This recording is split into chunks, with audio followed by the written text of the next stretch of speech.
Limsa Lower Decks late at night, home to unparalleled degeneracy. Okay, cool, I have your attention now.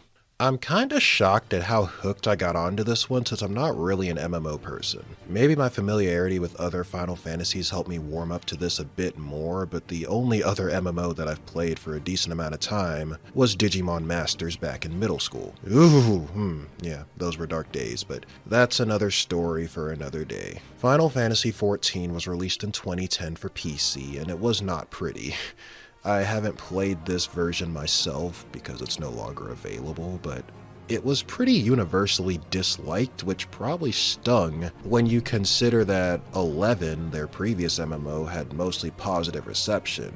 And from what I've heard, Vanilla 14's issues wasn't even really with the content itself, it was more so the numerous bugs, the shitty servers, the lack of basic quality of life features, all that stuff.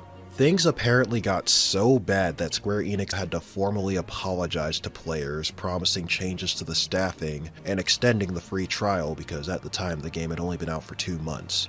14 shut down in 2012 and it relaunched on PC, Mac, PS3, and eventually PS4 the following year as Final Fantasy XIV A Realm Reborn, essentially a remake of the base game. The settings, lore, characters, all that stayed the same, but it looks like they had to change damn near everything else to make it halfway decent. But fortunately, the game was much more well received this time around, and 4 expansions later, it's Square's most profitable Final Fantasy game so far.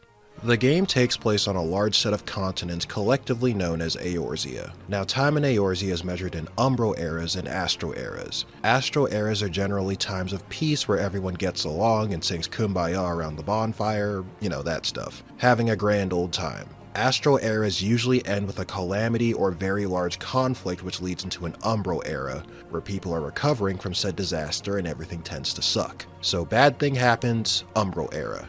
Good thing happens, Astral era. Rinse and repeat. At the end of the 6th Astral era, the Garlean Empire, the big bad guys at the moment, ended up unleashing Bahamut, one of the primals, onto the realm. And keep in mind the term primal is just what they call the summons in this game, the same way there are Eidolons in 4, Espers in 6, Aeons in 10, etc. Anyway, Bahamut shows up and tries to nuke the realm. A man named Louisoix, who led a group called the Circle of Knowing, tried to stop Bahamut with the help of his students by praying to their gods, the 12. They quickly realized Big Dragon Boy was a little too angry to die, so in a last-ditch effort to save everyone, he transported as many people as he could to another world and then stayed behind to deal with Bahamut in the current one. This is important because it's the in-universe explanation as to why version 1.0 got scrapped, while still keeping its events canon to the story. So Louisoix literally just evacuated everyone out of 1.0 and sent them to a better game. Now, when you start the game, you're allowed to select your race and gender. You can either be human, a cat boy, a cat girl, the Hulk, She-Hulk, a giraffe, a potato, a horny person, furry bait, or you can rep the Playboy brand. Take your pick. Aside from your race, you can also choose a few other things too, like your clan, and your birthday, and the god you pray to every morning before breakfast. None of these actually do matter stat-wise. I mean, there is actually some stat differences between the races, but it's not big enough that you'd have to worry about it in-game. And as for the other stuff, those truly don't matter, so if you're not sure, just pick whichever looks and sounds the coolest to you. Now after that, they'll ask you to pick your class. Keep in mind that even though the game has a class system, every starting class in the game becomes a job once they hit level 30, and they're referred to as jobs from then on. Even though I might use the term class and job interchangeably, they're technically called jobs. And if you're wondering what's up with the cool looking clothing and how do you get that, that's just a set of armor that you get at level 50, so just keep playing the game normally, do the little important side quests that show up in the corner, and you'll be fine.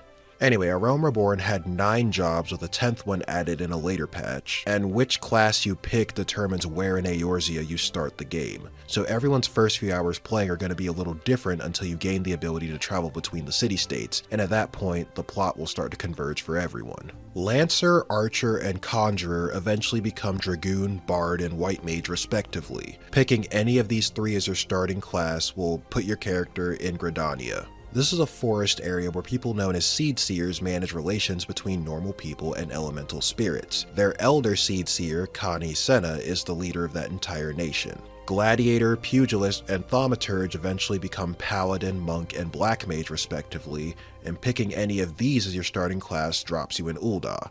Ul'dah is a desert area and Eorzean's commercial hub. Politically speaking, their leadership is the closest to a traditional monarchy, with a succession of sultans and sultanas ruling the land, the current one being a woman named Nanamo Ul'Namo. But wait, there's more! The Sultana is little more than just a figurehead, because the majority of the power lies within the Syndicate, most of them being a bunch of high-profile merchants and traders with a little too much power for their own good. For now, just keep in mind that one of them is General Rauban Aldin, and he's the one who you'll end up interacting with the most, and will probably associate with Uldah's leadership more than anything. Marauder or Arcanist will become Warrior, Summoner, or Scholar respectively. If you pick any of these as your starting class, you'll get washed up at Limsa Lominsa. I hope you don't mind erotic roleplay. The Rogue class, whose corresponding job is Ninja, is also available here, but you don't get to pick it right off the bat like the others. Limsa's a marine area that serves as a seaside port, and it's also crawling with pirates.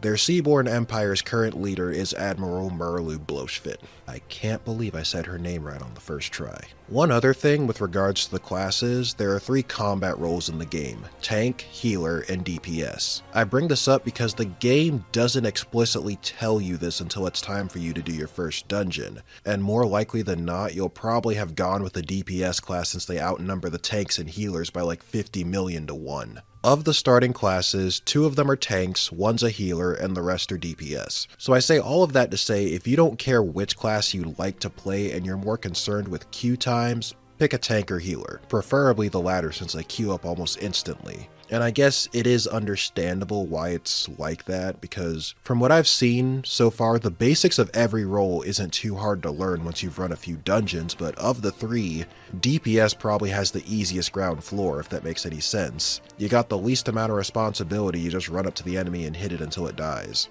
Queue times aside though, don't feel like you have to commit to a limited number of classes because you can play all of them on the same character. So, feel free to fuck around and experiment. If you pick a class and you realize later that you don't like it, you can switch. No strings attached. Don't have to make a new character, don't have to make a new account. Another thing I really liked about this game is how cool they make every job look. Cause even the ones that sound like it would be something really lame end up looking badass as you level them. Scholar. As a matter of fact, going back to the healers for a second, I do like how healers are given offensive spells as well, because before I started, I was under this impression that if you picked healer, you sat there warming the bench and waiting for someone to get hurt before actually doing something. Then I start up the game and I'm like, white mage? I can play the story as a white mage? Oh, what am I gonna do? Make the enemy overdose on Curaga? It's called Cure 3 in this game. I'm actually shocked that they didn't give the higher level spells the duh and guh suffixes like in the other games. So yes, their damage isn't going to be as robust as tanks or DPS, but there's a very good reason they allow you to clear the story as a healer if you want. And healers are expected to help knock the enemy senseless if everyone's already healthy.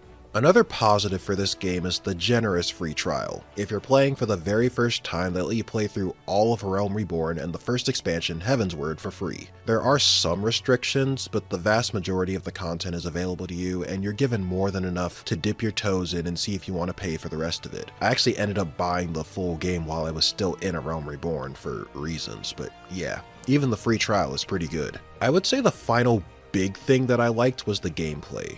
I don't really have a lot of MMO experience, having only played one other, but the game's pretty fun. You can perform combos, you eventually get a shit ton of buffs and other abilities, and overall, just for an MMO, I just found the combat to be a lot more engaging than what I expected, which is good considering...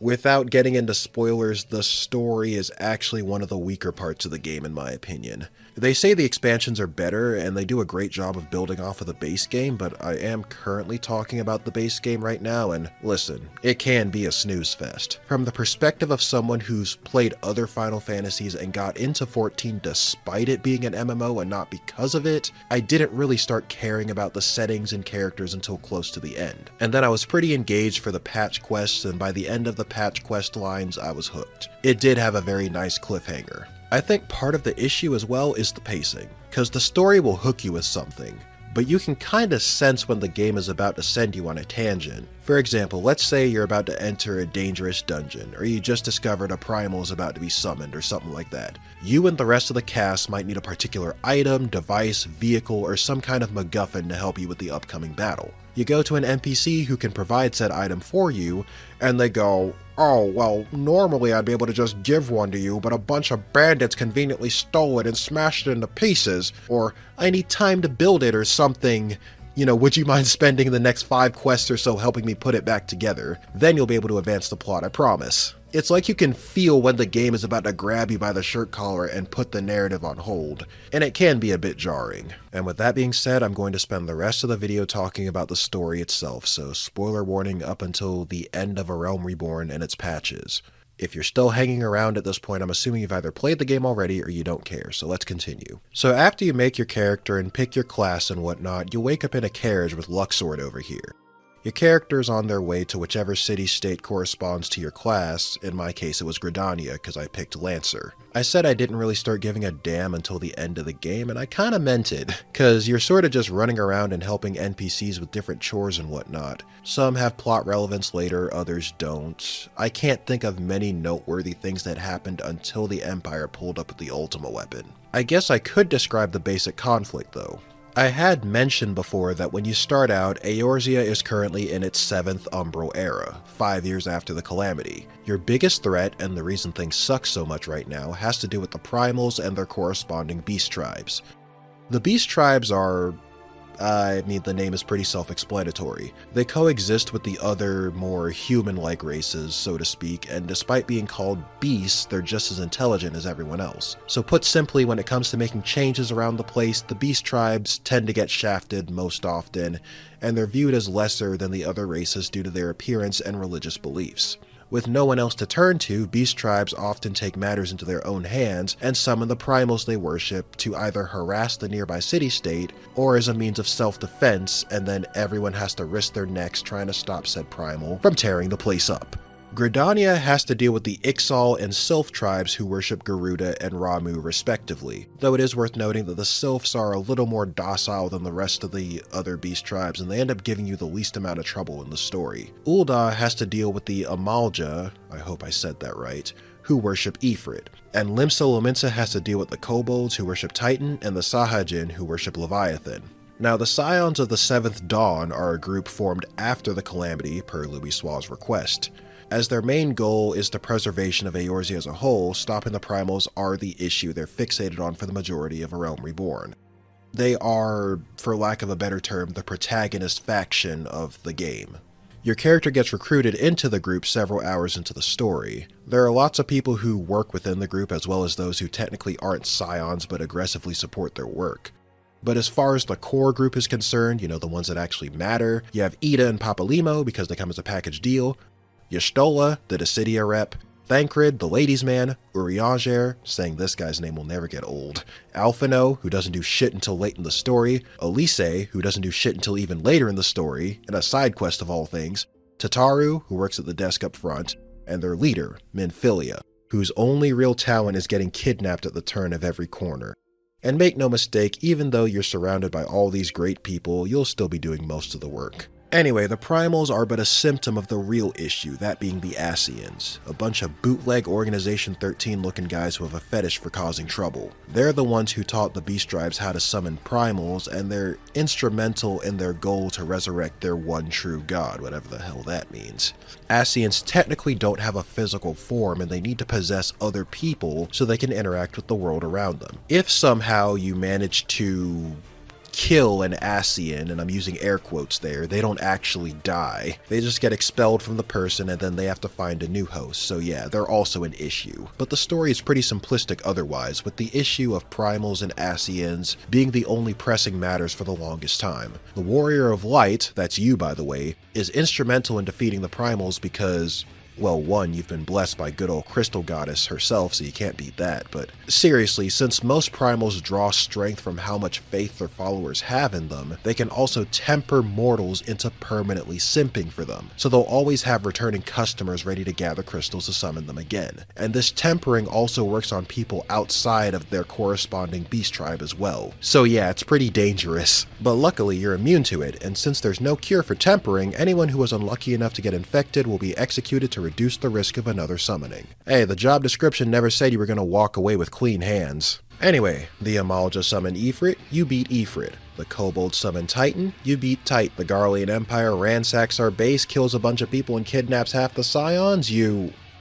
Oh shit. It's at that point that Alphino finally comes out and reminds you that he exists, and shortly after that you meet this game's obligatory Cid character. The three of you pick up an airship over in Kurthis, a snowy area that I'd sometimes just visit just for the heck of it because ironically it makes me feel all warm and fuzzy inside. Also Horchafont's best bro, so yeah, moving on. Keep Kurthis in mind though, it's right next to the Ishgard border, which will be an important location in the patches as well as the following expansion. Where was I again? Oh yes, the primals. The Ixal summon Garuda, we beat Garuda. Well, kind of. The Garlean Empire is ready to try and take over Eorzea yet again, and this time they've dug up and restored a machine called the Ultima Weapon. The other one. The one with feet. Thank you. The Amalja and Kobold captives who are present summon Ifrit and Titan to try and stop the Ultima Weapon, and it just takes a piss on all three of them and then dips. Gaius van Baelsar, the general currently leading an attack on Eorzea, issues an ultimatum to the three main city-states to either surrender or get the shit kicked out of them. And they almost opted for the former. We had to rescue Minfilia and the others and bust into their meeting and tell them the Scions weren't dead. Also, Thancred was being possessed by an Ascian named La Habrea this whole time, so yeah, that explains how they found the Scion's base. I wonder what the Garleans' reaction was when they realized it was literally right next door to them. Wait till you see the...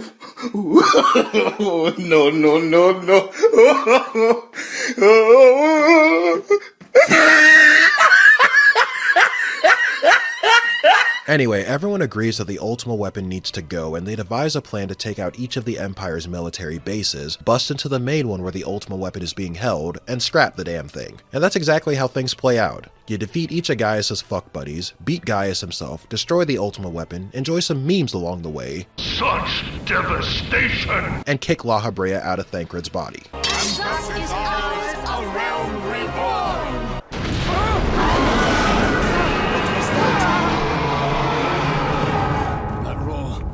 Can't be. Did you hear that?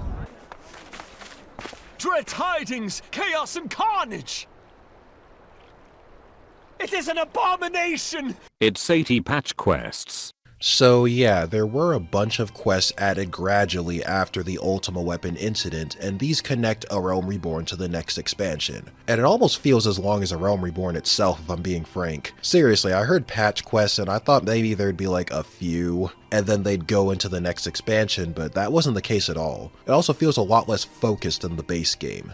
There are so many important things that feel like they just happen randomly during these patches. I'll just try and list them off as they come to mind. Before you ask, no, I never did bother with Binding Coals of Bahamut. I probably could now that I'm off of the free trial and I can create my own parties, but I heard you could understand the rest of the game without it anyway, so I might just revisit it when I'm max level. Anyway, first off, Alphino recommends that the Scions relocate. Up until now, their base was in the Waking Sands, which was in Ul'dah, but Operation Archon, which was the official name for our battle with the Empire and the Ultima Weapon, kinda forced us to go public. Alphino suggests that we go somewhere that isn't explicitly located in one of the city-states, so it won't look like the Scions are playing favorites. We decide on Revenant's Toll in Mordona, which I actually do like the Mordona base better than the other ones we've been to. Even the new one they got in Heavensward isn't as good, in my opinion. However, Minfilia, because it's always fucking Minfilia, isn't gonna leave until she finds her mom. So you go looking for her mom and a few quests later convince her to move in with the Scions.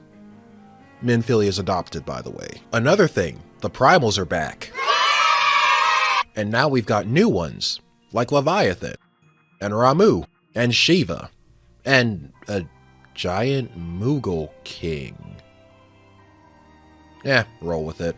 Oh, there's also a mandatory chain of side quests regarding a crystal tower. Ignoring the fact that the term mandatory side quest is somewhat of an oxymoron, the whole thing was a nice little callback to Final Fantasy III, and it also introduces you to 24-man raiding, where everything dies so fast you don't even bother to memorize the mechanics. We've also got refugees coming in from a place called Doma. They show up and Best Girl is all like, hey, while the Empire was recovering from the whole Archon incident, we tried to revolt and kinda got the shit kicked out of us back home. Can we crash here for a bit? Oh yes, you heard me right, by the way.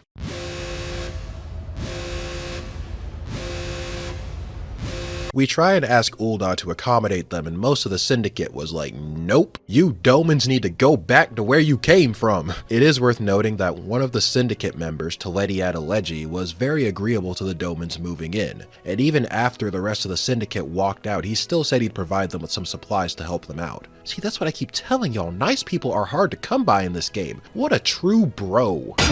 Except it's revealed a little later that him being nice to the refugees is purely for selfish reasons, and he's intentionally inciting riots between the refugees and native citizens to eventually get the Cartano Reclamation Bill passed. This would turn the current Cartano Flats into a refugee settlement that Teleji himself would swoop in and take charge of because he's such a nice guy. Once that's done and he's in charge of the land, he planned to excavate a machine called Omega, which is somewhere underground in that area, and presumably wreak havoc with it. Yes, by the way, that Omega. The goofy looking beach ball with legs that's a super boss in a lot of the other games? Yeah, that thing. To give you an idea how strong it actually is, they say it could go toe to toe with this game's version of Bahamut. If anyone manages to restore that thing, we could be in some deep shit. Just saying. So yeah, in short, Teleji's an asshole too, and he's got big plans for the future. Going back to the Domans and their situation, neither Gridania nor Limsa agreed to take them in either, so we parked them over at Revenant's Toll. And they'll help you out from time to time as well, catching spies and double agents, helping you and your friends evacuate the area after... Alphino also opens up his own grand company. Dude helped out a bit with Garuda and Operation Archon, and suddenly he thinks he's in charge.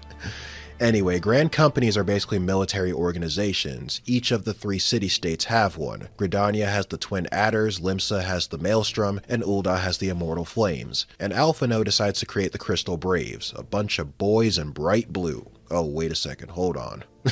So you go around asking random people around Eorzea if they want to join, because that totally won't come back to bite you in the ass. And I guess I shouldn't really say random, because a good chunk of them are NPCs that you helped from before. You'll also find some new faces. Good, upstanding, loyal people. Like Yu Hase. And Ilbird. Then there's Ishgard. So you're out here chilling, no pun intended, at the border.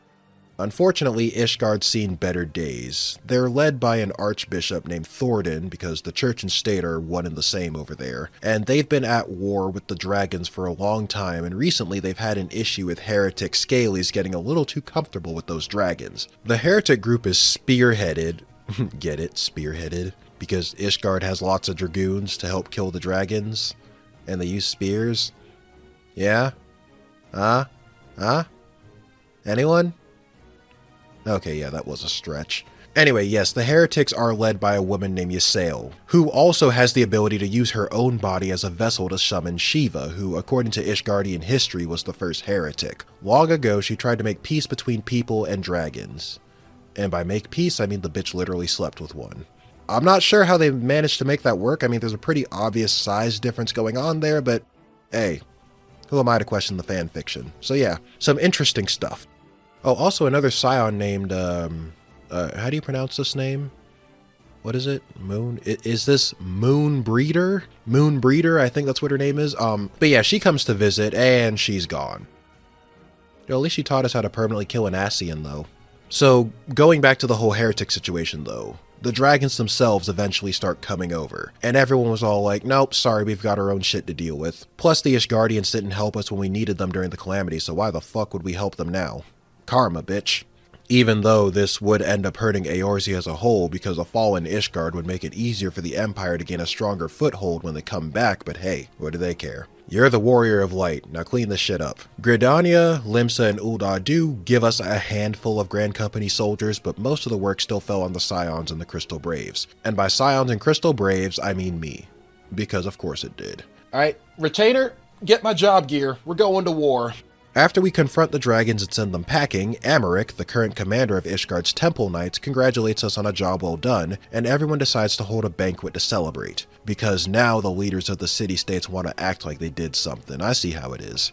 Shortly before the banquet, I'm called in to pick up a jar or a flask or something. I don't know, looks kinda sus to me, but hey, the Crystal Braves are my friends, right? They're nice people I can trust. So the banquet starts, and Nanamo invites me to her bedroom for a private conversation. She even brought wine. I never mentioned this before, but Nanamo planned to give up the throne and turn Ul'dah into an official democratic republic, and this was what she wanted to discuss with me. Now obviously that's going to cause lots of chaos no matter how politely she says it, and a good chunk of the syndicate aren't too fond of this idea either. I won't say any names, but his initials are Teledi Adeleji. So I'm sitting here watching Nanamo take a sip, and then it kind of starts to dawn on me. No pun intended. That thing's poisoned, isn't it? It's gonna kill her, isn't it? And I'm the only one in the room, so everyone's gonna blame me, aren't they? Teleji set this whole thing up, didn't he? God damn it. Such devastation! It turns out I was right about almost everything I just mentioned.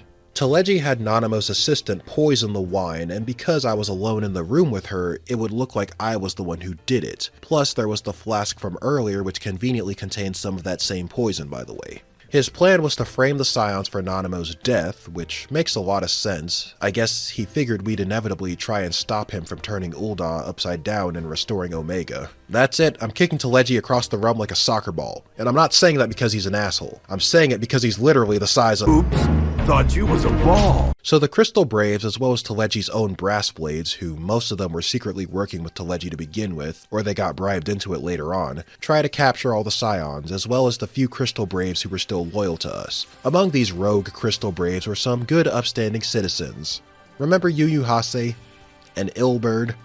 Just role models for all of us, you know? They announced that the Sultana has been killed, and poor Raubon is not taking it well at all. The man's heart just shattered. And as he's sitting here coming to terms with the fact that she's dead, Spaghetti Reggie Edgy over here is just rubbing it in. Which ends up being his downfall, by the way, because amidst all that gloating, Raubon manages to figure out that it was actually Teleji and cuts him in half. This guy is fucking based though. Now I wish I'd have joined Ul'dah and signed up for the Immortal Flames instead. Ilberd steps up and fights him because now that Raubon knows their little secret, they can't let him leave in one piece. No, like literally, he doesn't leave in one piece. He gets his arm cut off. Lolorito, another member of the Syndicate, takes advantage of the situation and tries to take the remaining Scions into custody. Interestingly enough, he was the one who ultimately dissuaded the Syndicate from letting the Domans in. Though I wouldn't be surprised if he knew the full scope of Teleji's plan and he turned the Domans back, less so because of them specifically, and more so to spite Teleji by throwing a monkey wrench into his plan. So they're trying to round up all the Scions, and we're trying to run away because prison time was not on that goddamn job description. I'm still an adventurer looking for work. That shit ain't gonna look good on my resume. I find it interesting though how when they found Thancred, their charges for him was all the stuff that La Habrea did back in the base game. I mean, really? Now Thancred's in trouble for the Ascian shit? Where were y'all 100 quests ago? Most of the Scions get preoccupied trying to hold off the Crystal Braves and Brass Blades. Except Menphilia, she kinda just dipped and didn't explain why. The only Scions who made it out without getting held up were my character, Alphino, and our secretary Tataru managed to wiggle out of Revenant's Toll as well, so there's that. Luxord shows up out of nowhere and offers us a ride to Cid's airship, and then Cid takes us to Kurthis, where we meet up with Horchafont. Oh, Yuguri's there too. She and the Domans help fend off any rogue Crystal Braves back in Revenant's Toll. I'm gonna miss that place. Rising Stones, once again, really comfy command center. After Alphino finishes coping, we start planning our next move, which is to head to Ishgard and see how we can clear our names from over there. Also, Ishgard and the other city-states having a rocky relationship means no one will come over there and bother us, so yeah, that's nice. One more thing, Urianger is now trying to negotiate with the Ascians. What the fuck? I guess he just wasn't the same after Moonbreeda's death. I kinda sympathize with the guy though. She died before he got a chance to tap that Rogadin ass. Damn shame, isn't it? So I want to conclude with a few comments that I either wanted to make but couldn't fit them in any of the above sections, or I just forgot to talk about them up until now. So by the time this video goes live, I'll probably have finished base Heavensward since I started playing it before I finished typing the script, so expect something on that. One day. Maybe. if I'm not feeling too lazy. Outside of that though, where does A Realm Reborn ultimately fall? Honestly, as I kind of implied before, a lot of my issues with it are more so because, again, it's an MMO, so I'm not sure to what extent I can really dock points considering it still does what it intends to do very well. If anything, I can say the story is alright. I mean, yeah, it's really slow and the pacing is fucked, but I heard it was way worse back in the day, and what we have now is apparently as condensed as they could possibly make it, which is pretty messed up if you really think about it. But one thing I definitely do see, even from just a little bit of story I've seen now, is potential. When things ramped up, they really ramped up, and I couldn't put the game down. It only happened a few times, but man, those were some damn good few times, just saying. Also, the player base seems really polite and friendly from what I've seen. I'm sure there's some shitheads around, but I haven't really had a bad experience with other players so far. At worst, some are like unfathomably horny, but outside of that, everyone's pretty chill. I've seen way worse. And even though the free trial lasts until Heavensward, again, I did buy the full thing after finishing A Realm Reborn. Because one, I did enjoy the game, even when the story put me to sleep, I still liked the gameplay. And two, I found out that when you get your job gear at level 50, you don't get the weapon that you see in the picture. Those things are actually called relic weapons, and you have to do a whole mile-long string of quests to get those. So I came off of the free trial just so I could make my own parties for some of those dungeons. Was it worth it? Probably not. Am I going to upgrade my spear all the way right now? Hell fucking no. Those fancy lights can wait. There's also a PvP mode, which I haven't tried myself, but it does at least sound interesting. But yeah, that's all I have to say for the time being. If you made it this far, thanks for watching, I really appreciate it. If you think I'm onto something with Final Fantasy XIV content, let me know and maybe I'll make more. But for now, feel free to leave a like if you enjoyed it, sub to the channel if you haven't already, and I'll see you all again very soon.